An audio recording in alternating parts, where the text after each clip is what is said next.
Paris, October 1943.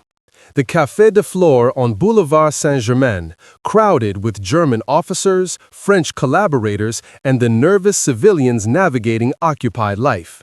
Rain hammered the windows, typical autumn weather that sent everyone indoors seeking warmth and coffee. At a corner table sat Hauptsturmführer Klaus Weber, SD counterintelligence officer responsible for hunting British agents in Paris. He'd already captured and executed 12 SOE operatives in 8 months, a record that earned him commendations from Berlin and fear from the resistance. He sat reviewing files, occasionally glancing at the cafe's entrance, watching everyone who entered. A middle-aged man stepped inside, shaking water from a black umbrella. Standard French gentleman's attire, nothing remarkable. Worn suit, tired face, the look of someone ground down by occupation and rationing. He ordered coffee at the bar, stood waiting, umbrella hanging from his arm by its curved handle. Weber barely noticed him, just another Frenchman, defeated and harmless. The man collected his coffee, turned toward the tables, and stumbled slightly, perfectly natural on rain-slicked floors.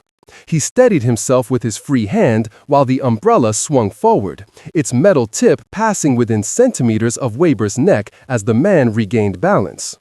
"Pardon, monsieur," the man apologized in accented French, continuing toward a table on the opposite side of the café. Weber nodded dismissively, already returning attention to his files. He never noticed the tiny puncture wound just below his right ear, a pinprick really, barely bleeding, lost among the collar of his uniform. He never felt the microscopic glass capsule that had shattered inside that puncture, releasing its contents directly into his bloodstream. 45 minutes later, Weber collapsed. Cardiac arrest, the German doctors concluded. Tragic but not uncommon. The stress of occupation duty took its toll. They never suspected assassination. There was no obvious wound, no poison residue in his stomach, nothing to suggest foul play. The man with the umbrella had left the café 10 minutes after arriving, walked 3 blocks through the rain, entered the metro, and vanished into occupied Paris. The umbrella, cleaned and dried, looked exactly like thousands of other umbrellas carried across the city that rainy October day. What the Germans didn't know, what they couldn't have known without capturing one intact and dissecting it, was that this particular umbrella had been manufactured in a covert workshop in England, modified by Station 9 engineers, and smuggled to occupied France specifically to kill SD officers like Weber. It was a weapon that looked so ordinary, so completely harmless, that even the most paranoid German security officer would never suspect it. This is the story of the British assassination umbrella, and why the most innocent object imaginable became one of the deadliest weapons in the secret war. Let's go back to 1942. SOE agents operating in occupied territories faced an impossible problem. They needed weapons they could carry openly without arousing suspicion. The Welrod pistol was devastatingly silent, but obviously a weapon if discovered. The sleeve gun was perfectly concealed, but required specific mounting and limited clothing options. Even knives, while common, raised questions if found during security searches. What the SOE needed was a weapon so innocent in appearance that even paranoid Gestapo officers conducting thorough searches would dismiss it as harmless. A weapon that agents could carry through checkpoints, into meetings with German officers, even into Gestapo headquarters itself without raising the slightest alarm. Station 9, perpetually searching for unconventional solutions, examined everyday objects that agents might legitimately carry in occupied Europe. Books, potentially hollow for hiding things, but suspiciously heavy if weaponized. Walking sticks, promising but unusual for young men to carry. Briefcases, too obvious, already scrutinized heavily. Then someone suggested umbrellas. In 1940s Europe, umbrellas were ubiquitous. Businessmen, clerks, professionals, anyone of middle class or higher status carried umbrellas as routine protection against frequent rain. Carrying an umbrella was so normal it was invisible. German officers carried them, French collaborators carried them, and if everyone carried umbrellas, then an SOE agent carrying one would blend perfectly into urban crowds. But could you weaponize an umbrella effectively? Could you hide a lethal mechanism inside something that had to actually function as an umbrella? Had to open, close, shed water, and withstand normal use without revealing its deadly secret? Station 9's engineers took on the challenge and created several variants, each designed for different assassination scenarios. Some umbrellas concealed blades that could be suddenly deployed for stabbing attacks. Others incorporated poison delivery systems using spring-loaded needles. The most sophisticated versions combined both, functioning umbrellas that could kill in multiple ways depending on circumstances. The Germans never systematically caught on. They captured individual weaponized umbrellas occasionally when agents were arrested, but they never realized the full extent of umbrella weapon deployment. How could they? You can't search every umbrella in Paris, Brussels, or Amsterdam looking for the tiny percentage that are weapons. And even if you tried, the modifications were so subtle that only detailed examination would reveal them. Creating a functional assassination umbrella required solving engineering challenges that seemed contradictory. The umbrella had to work perfectly as an umbrella, open smoothly, stay open in wind, repel water effectively, close properly.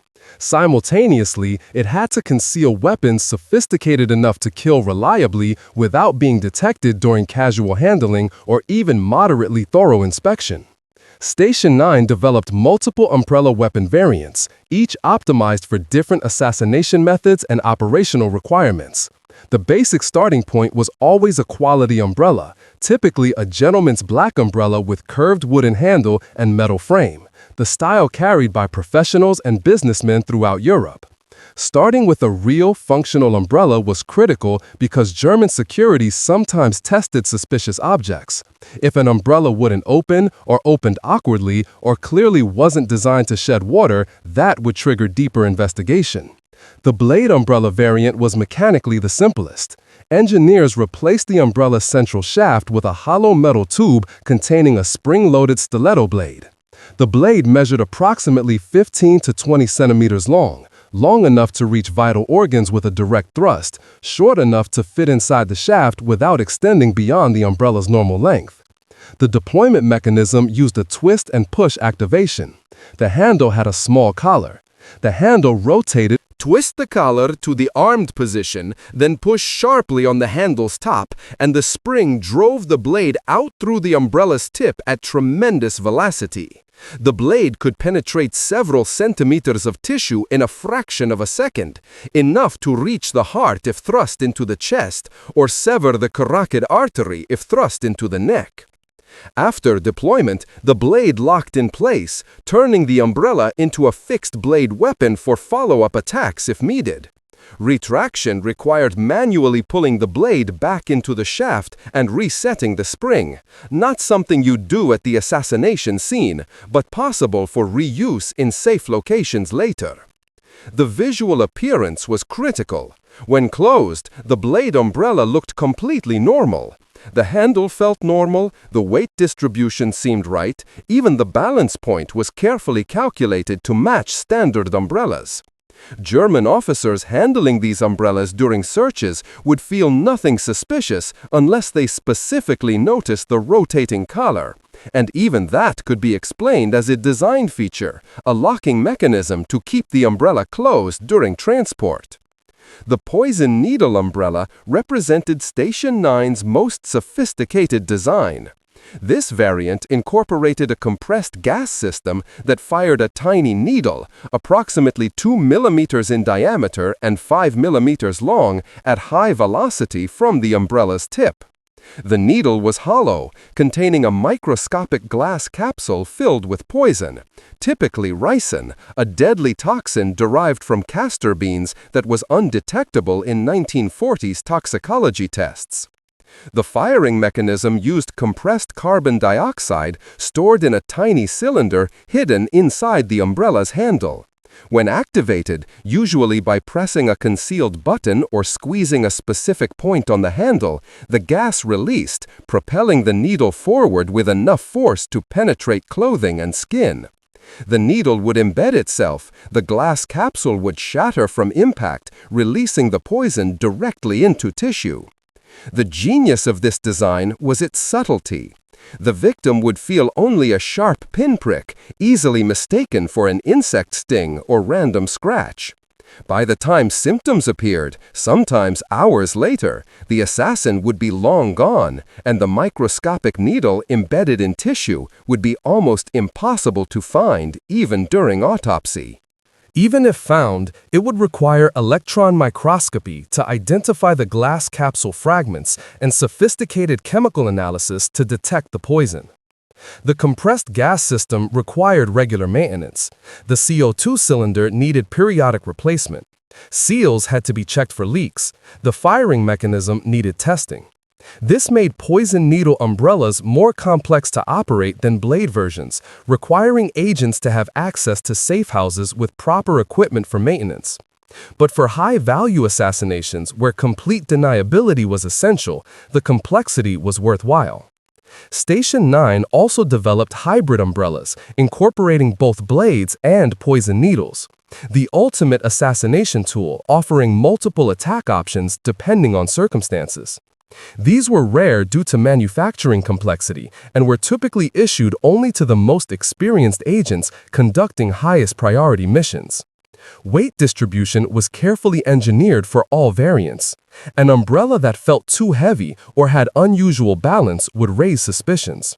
Engineers used lightweight alloys for weapon components, carefully positioning them to maintain natural weight distribution.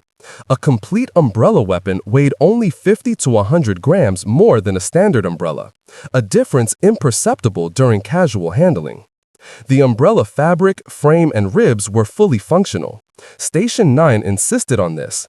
An umbrella that wouldn't open properly or shed water adequately would immediately reveal itself as suspicious during inspection. Agents could and did use their umbrella weapons as actual umbrellas during rainy weather, maintaining their cover while literally carrying death in their hands. Testing procedures were extensive.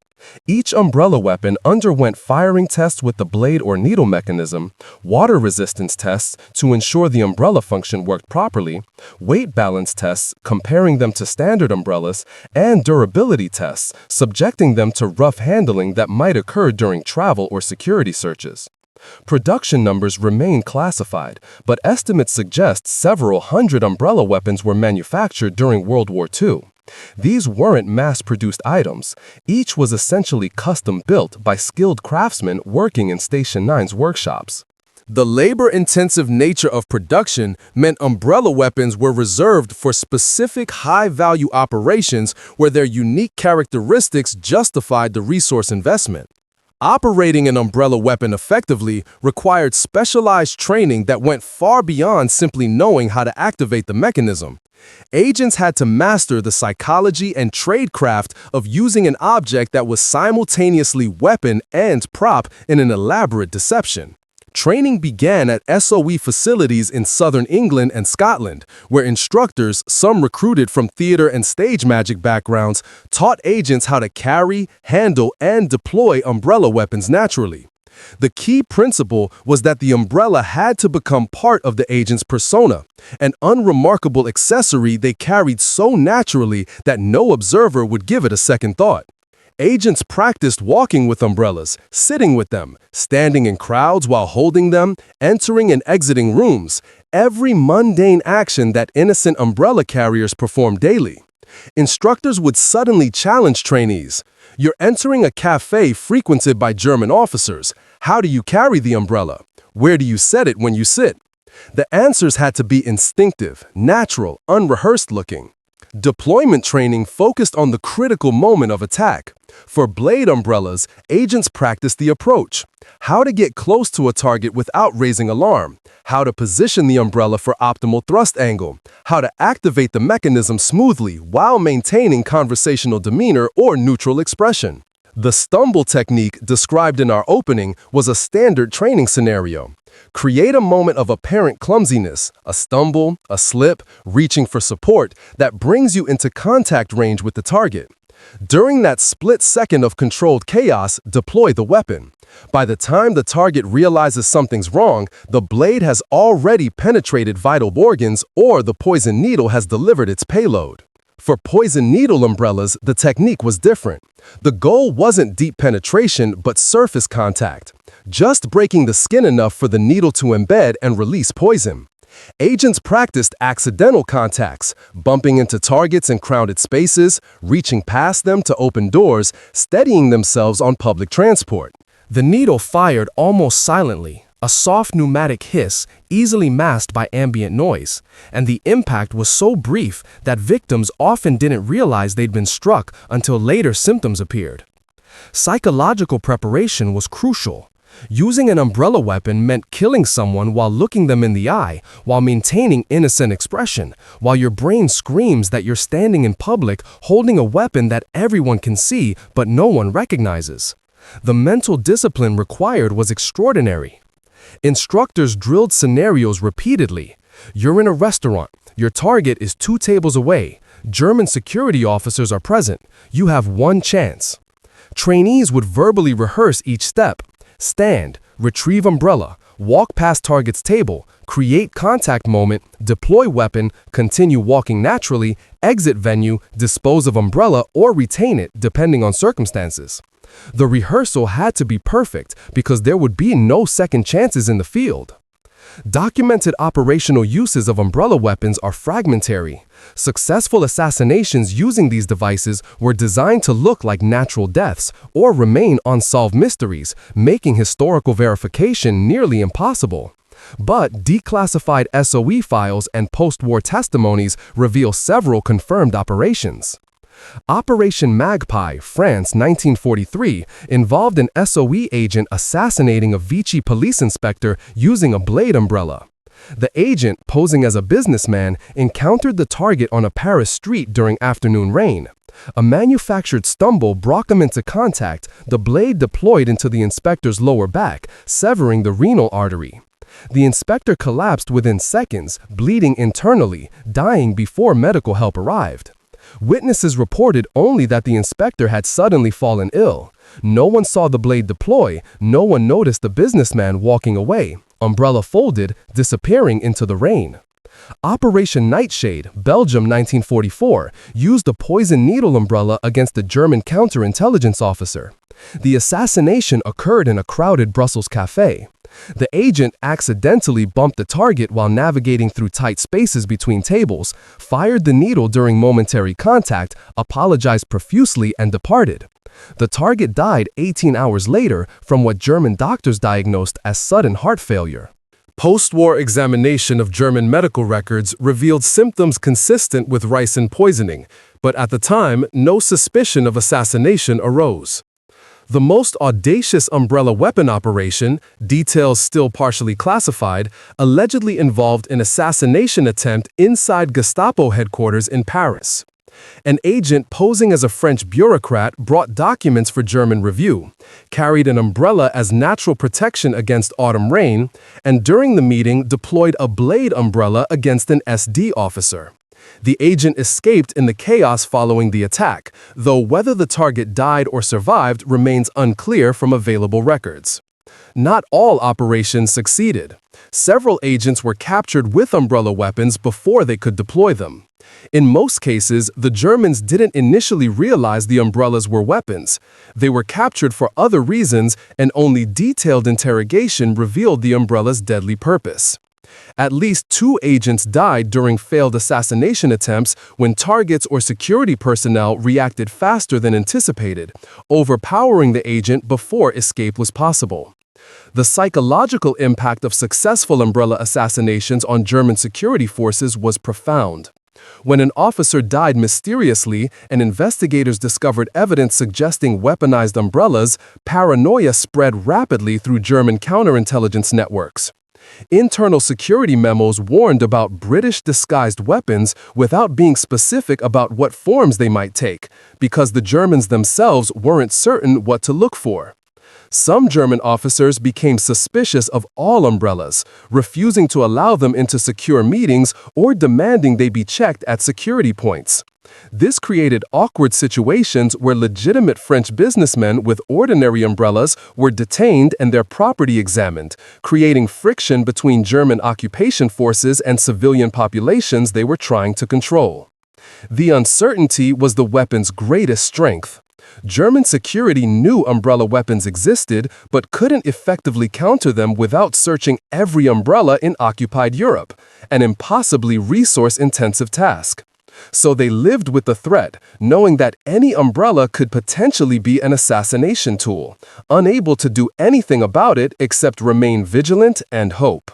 The Germans recognized the umbrella weapon threat relatively early. By mid-1943, they'd captured several examples and analyzed their construction. German technical intelligence produced detailed reports on British umbrella weapons distributed to security services throughout occupied territories. But understanding the threat didn't mean they could effectively counter it. The fundamental problem was scale. Millions of umbrellas existed in occupied Europe.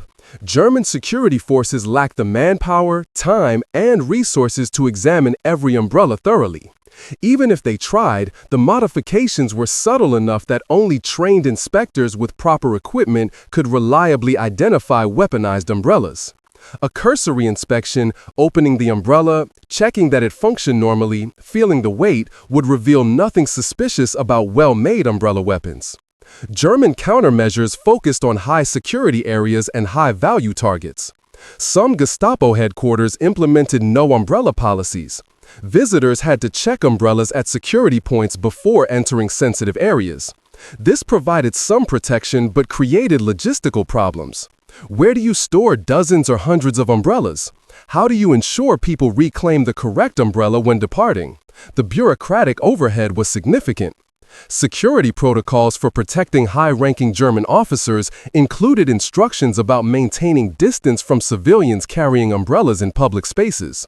Some officers traveled with bodyguards whose specific job was to intercept and block anyone approaching with objects, umbrellas, briefcases, packages that might conceal weapons. This created bubble-like security perimeters that degraded the officers' ability to interact with occupied populations, ironically making counterintelligence and occupation governance more difficult. Umbrella weapon limitations were significant despite their psychological impact. The blade variants required close proximity. You had to be within arm's reach to deploy effectively.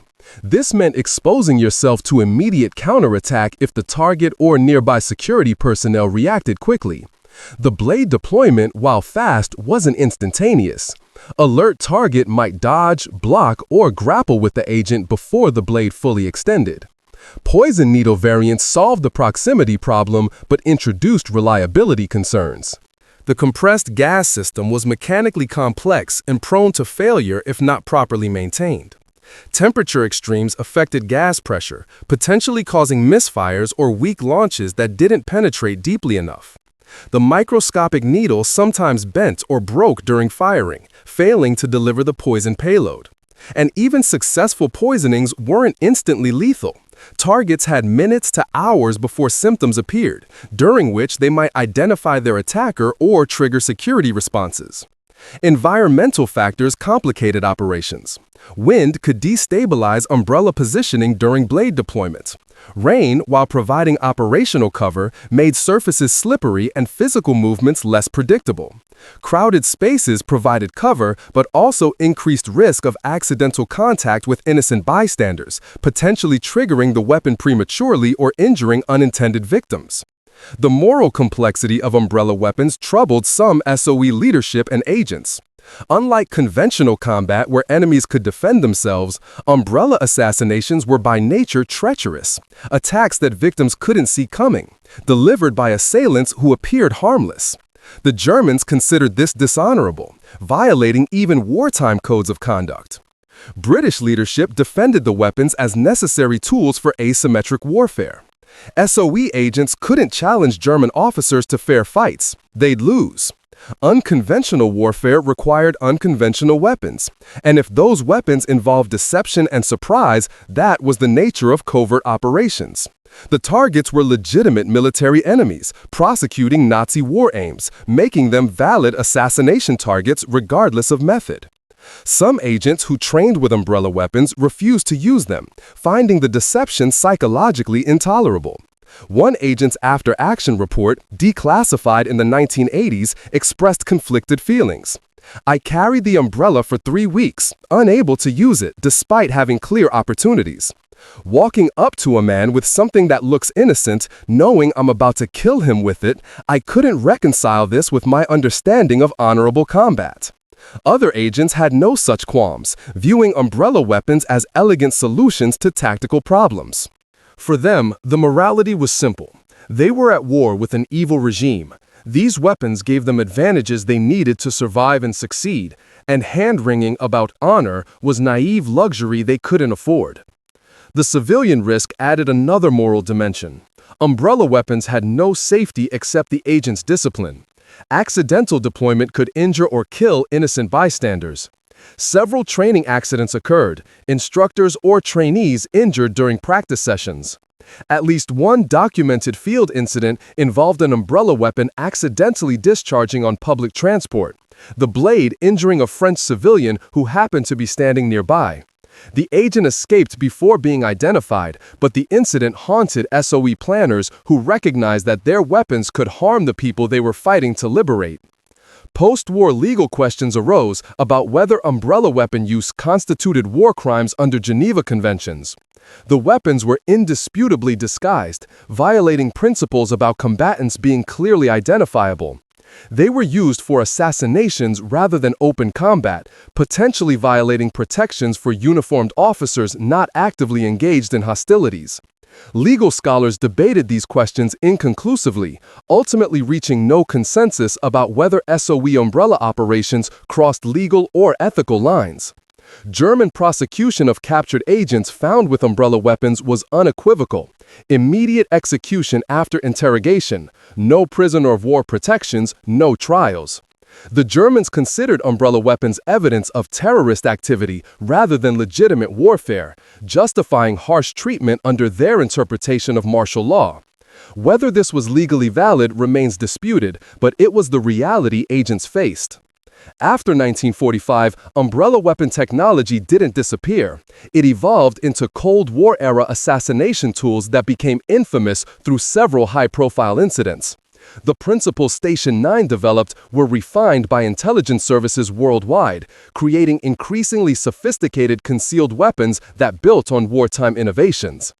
The most famous umbrella weapon incident occurred in 1978, the assassination of Bulgarian dissident Georgy Markov on Waterloo Bridge in London.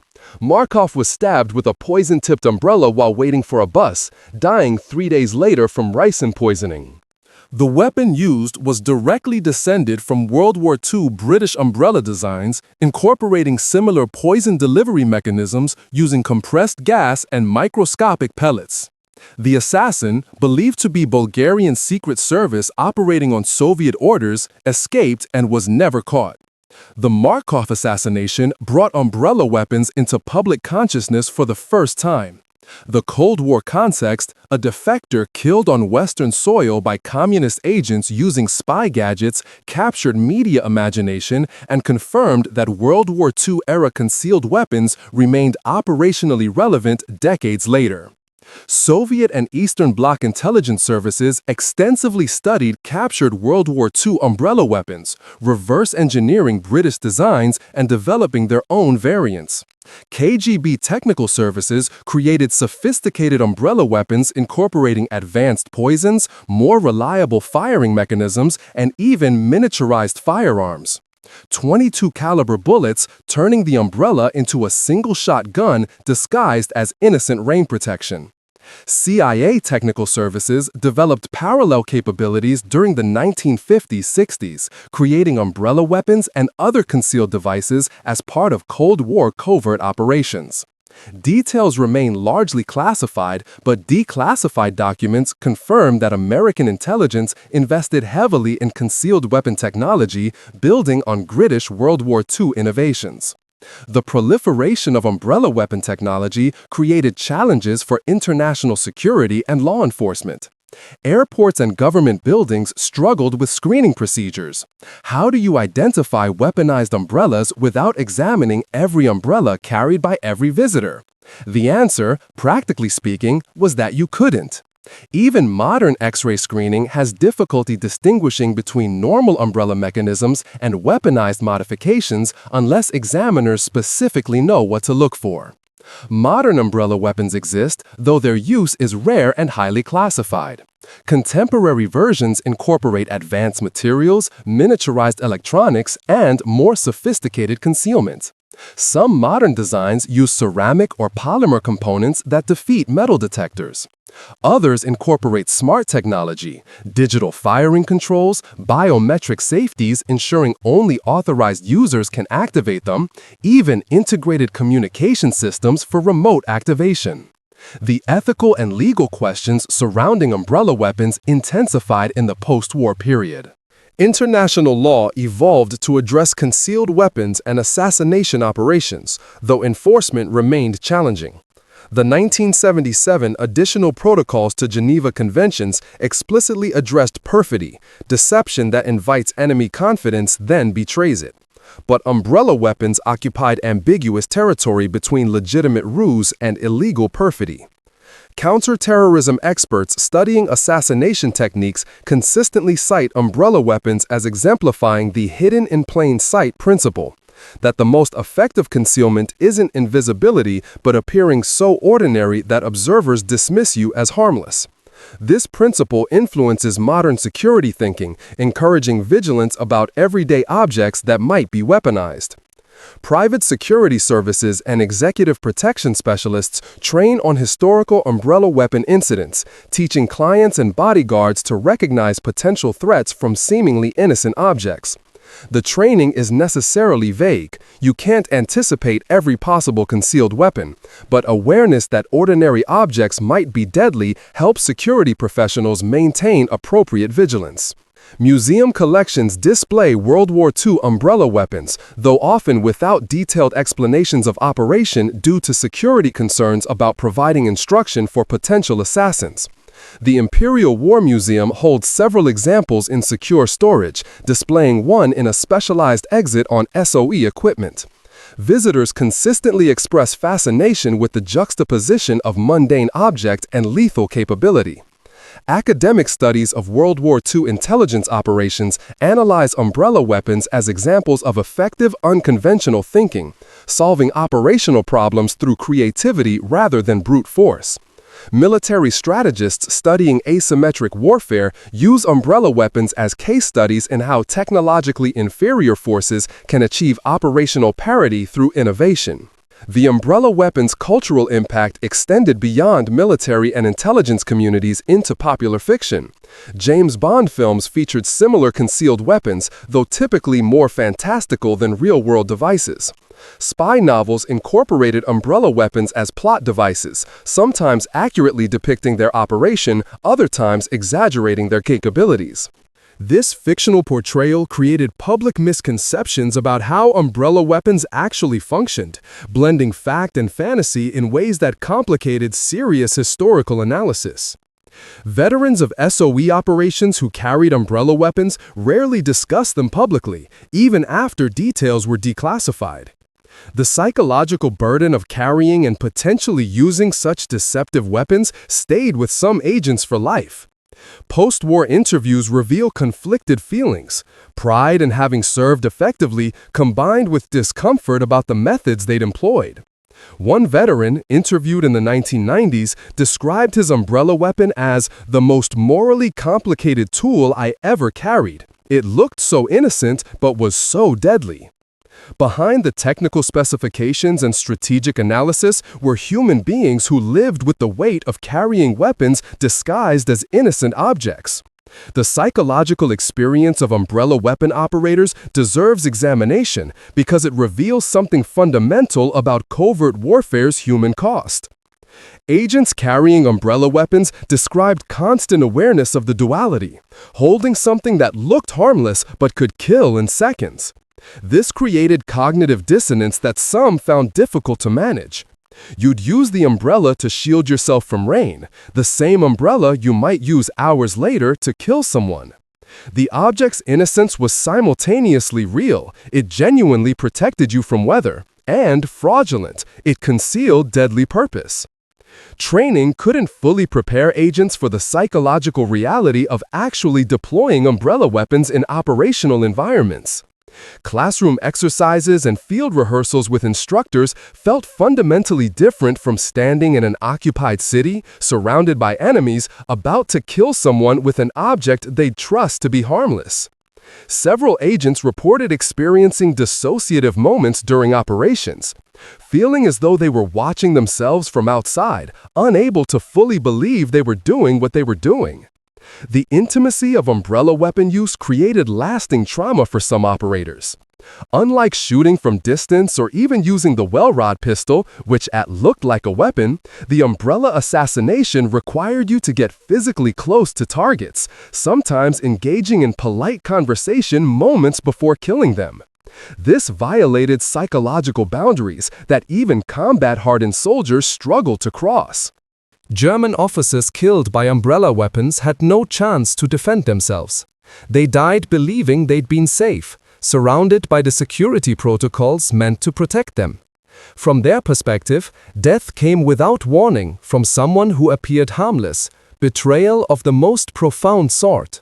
Whether this made umbrella assassinations more or less moral than conventional combat deaths remains philosophically unresolved.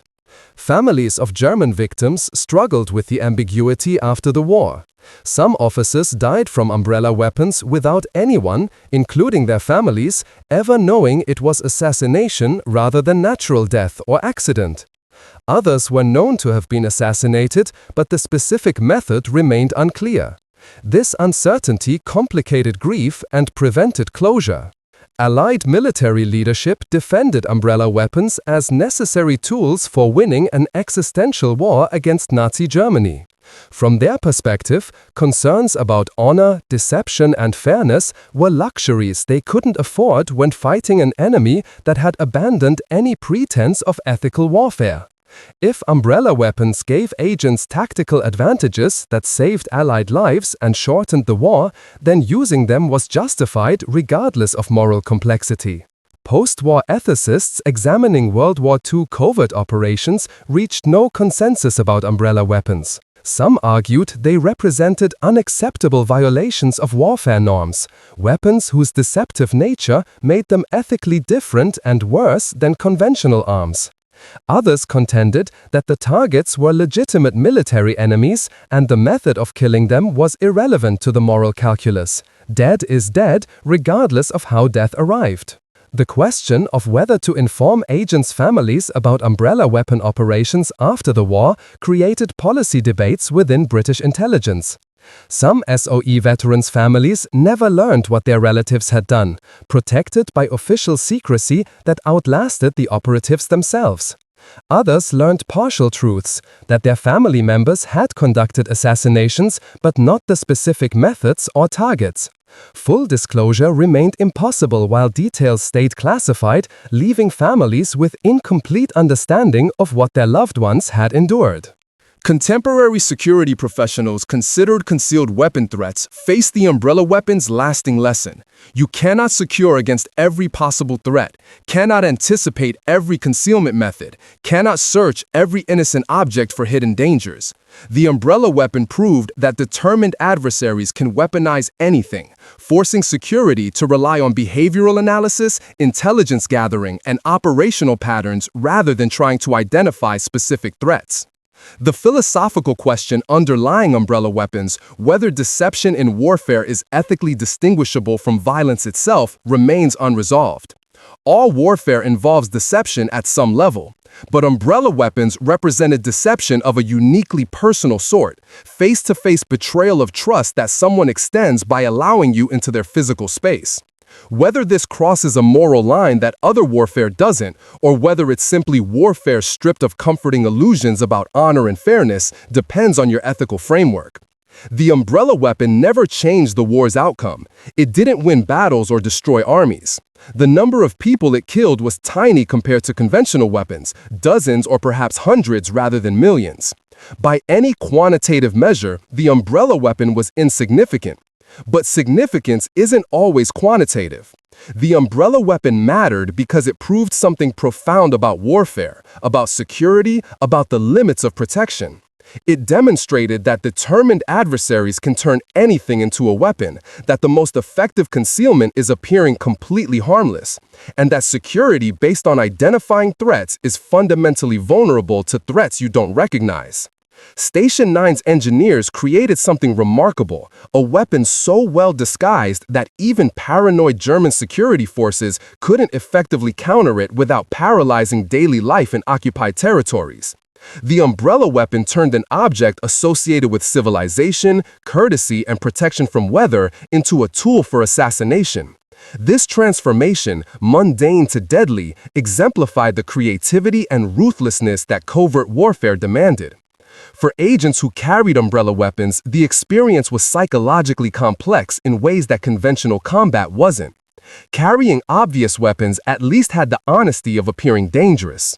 Carrying something that looked innocent but concealed death created cognitive dissonance that stayed with some operators forever. The Germans who died to umbrella weapons experienced betrayal in its purest form, killed by something and someone they trusted to be harmless. Whether this made their deaths morally different from dying in conventional combat depends on ethical frameworks that reasonable people can disagree about. The umbrella weapon's legacy persists in modern concealed weapons, in security protocols designed to counter them, in the recognition that ordinary objects can hide extraordinary dangers. The Markov assassination in 1978 proved that World War II-era umbrella weapon technology remains lethal decades later, adapted to Cold War circumstances but fundamentally unchanged in principle. So why was this useless British umbrella a secret stabbing weapon for agents? Because the most useless object imaginable, something that merely keeps rain off your head, became the most useful weapon possible when you needed to hide in plain sight. Because Station 9 engineers understood that effective concealment isn't invisibility but ordinariness. Because sometimes the deadliest weapons are the ones that look utterly harmless. The Germans called umbrella weapons hinterlistige Waffen, treacherous weapons. It was accurate naming. The umbrella's treachery wasn't just mechanical, hidden blade or poison needle, but psychological. It weaponized trust, betrayed the assumption that innocent-looking objects were actually innocent. And in doing so, it taught a lesson that remains relevant today. Be suspicious of nothing and you're vulnerable to everything. Be suspicious of everything and you're paralyzed by paranoia. Security requires balancing these extremes, knowing that balance is never perfect, and accepting that determined adversaries will always find vulnerabilities. The umbrella weapon found that vulnerability, hiding death inside the most mundane object imaginable. And for agents brave enough to carry it and targets unlucky enough to encounter it, that hidden death was as real as any weapon ever created. Sometimes the most dangerous weapons don't look dangerous at all. Sometimes they just look like protection from the rain. From umbrellas that stab, to tire bursters that stop convoys, to floating mines that hunt submarines, World War II weapons reveals the hidden arsenal that won the war through deception and innovation. From umbrellas that stab, to tire bursters that stop convoys, to floating mines that hunt submarines, World War II weapons reveals the hidden arsenal that won the war through deception and innovation.